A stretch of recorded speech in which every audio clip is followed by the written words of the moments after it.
8 বছরেও যাতায়াতের উপযোগী হয়নি সড়ক। ঢিলেঢালাভাবে চলছে কাজ, ভোগান্তি বাড়ছে পথচারীর।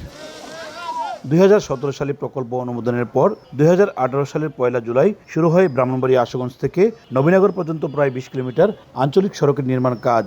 এখনও দৃশ্যমান কোনো উন্নতি দেখছে না জেলাবাসী।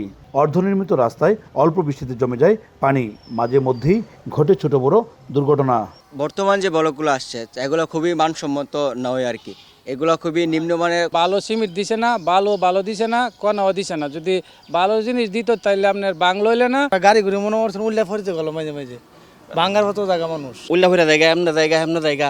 স্থানীয়দের অভিযোগ, বন্যা প্রতিরক্ষা বাঁধের ব্লকের নির্মাণে কাজ হয়েছে, পাশাপাশি নির্মাণাধীন সড়কটির সেতু অ্যাপ্রোচ, ভূমি অধিগ্রহণ, সরকারি অবকাঠামো, গ্যাস বিদ্যুৎ লাইন স্থানান্তর সহ বিভিন্ন গাফিলতির অভিযোগ করেন স্থানীয়রা। তো জায়গা নিতে আছে কা আমরা এটা টিয়া পয়সা কই পাই, আমরা এটা টিয়া পয়সা না দেওয়া জায়গাটা লই যাবো কা। এটা নিম্নমানের কাজ হইতেছে।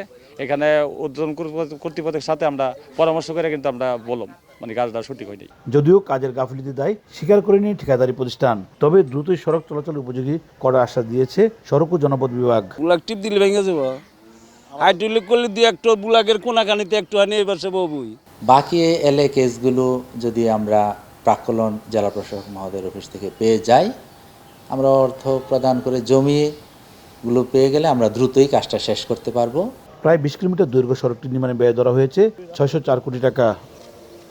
আশুগঞ্জ এবং নবীনগরের স্বপ্নের এই সড়কটি নির্মাণ কাজ শেষ হলে এই অঞ্চলে মানুষের দীর্ঘদিনের দুর্ভোগ লাঘব হবে, তেমনিভাবে কৃষিপণ্য বাজারজাত করার ক্ষেত্রে গুরুত্বপূর্ণ ভূমিকা রাখবে গ্রামীণ এই সড়কটি, এমনটি মনে করছেন এই অঞ্চলের বাসিন্দারা। উজ্জ্বল চক্রবর্তী, সময় সংবাদ, ব্রাহ্মণবাড়িয়া।